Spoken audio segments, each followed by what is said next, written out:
क्योंकि हस्बैंड और वाइफ तलाक का नाम देंगे तो वो तलाक का इफेक्ट उसी टाइम आ जाता है, इसीलिए उसका नाम भी बुरा बोला गया। क्योंकि हमने बचपन से सुना है तलाक का नाम, शायद मैंने अभी 2 महीनों में जितना सुना होगा अपने बचपन से कभी नहीं सुना, सारी जिंदगी देखी, पूरी जिंदगी नहीं सुना।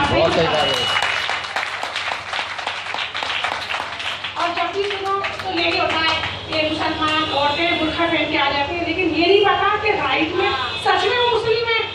अगर मुस्लिम फैमिली से है तो उनको पहले घर में बात करनी चाहिए, मीडिया के पास जाने से क्या पूरा दे देंगे, कुछ और मसले हल हो जाएंगे? कुछ नहीं होता।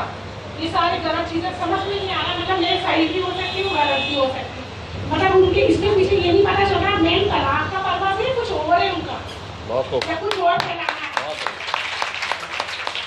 वो दबाने के लिए आया है या हमारी जनरेशन को दबाने के लिए, गुमराह करने के लिए तो नहीं है।